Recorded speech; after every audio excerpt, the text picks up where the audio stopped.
விருச்சிக ராசி அன்பர்கள், இன்று திடீர் முடிவு, திடீர் அதிர்ஷ்டம், திடீர் வாய்ப்பு அனைத்துமே திடீரென கிடைக்கக்கூடிய சூழ்நிலைகள். இன்று கவனமாக முக்கியமான முடிவுகளை கையாண்டால் இன்று சில மாதங்கள் வெற்றியின் பாதையாக இருக்கும். குறிப்பாக 11ஆம் அதிபதி லாபஸ்தானத்தில் சந்திர பகவான் பயணிப்பது இன்று பாக்யாதிபதி நட்சத்திரத்தில் வேறு மிகுந்த முக்கியமான நாள். லாபங்கள் கொளிக்கின்ற சூழ்நிலைகள்.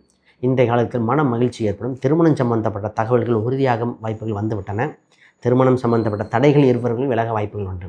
இன்றைக்கு மனதுக்கு பிடித்த வரன் வரும். கூட்டு சம்பந்தப்பட்ட விஷயத்தில் அற்புதமாக இருக்கின்றன. புதிய ஒப்பந்தங்கள், புதிய விஷயங்கள் அனைத்தும் தொடங்க இந்த நாள் அற்புதமாக இருக்கின்றன. குறிப்பாக உங்கள் ராசி அதிபதியுடன் ராகு மற்றும் சூரியன் இந்த கிரகங்கள் இருப்பதால் தைரியம் அதிகரிக்கும். அரசு, அரசாங்க, வெளிநாட்டு சம்பந்தப்பட்ட ஒப்பந்தங்கள் அனைத்தும் உங்களுக்கு ஆதரவாக இருக்கின்றன. தொழில் செய்யலாமா, வேலை செய்யலாமா என்ற ஒரு குழப்பம் ஏற்படும். இந்த தொழில் மற்றும் வேலை இரண்டிலுமே மிகுந்த வளர்ச்சியடைய வாய்ப்பு இருப்பதால் அதில் அதீத கவனம் செலுத்தி வெற்றி வாய்ப்பை தக்க வைத்துக் கொள்ள வேண்டும். இன்றைய நேரத்தில் 5இல் இருக்கிற சனி பகவான் சின்ன சின்ன காதல் சம்பந்தப்பட்டது சின்ன சின்ன குழப்பங்கள் கொடுக்கும். அதை மட்டும் கவனமாக கையாள வேண்டும். இன்றைய நேரத்தில் உங்கள் அதிர்ஷ்டத்தையும் யோகத்தையும் கொடுக்கின்ற எண்ணாக 3 மற்றும் மஞ்சள் நிறங்கள் மிகுந்த யோகத்தை கொடுக்கின்றன. கிருஷ்ணர் வழிபாடு, குழந்தை வடிவத்தில் இருக்கிற சப்த கன்னிகள் அல்லது பெண் தெய்வங்கள் அனைத்தும் வழிபட்டாலே இந்த நாள் நிச்சயமாக மறுமலர்ச்சியான வளர்ச்சியான நாளாக மாறிடும்.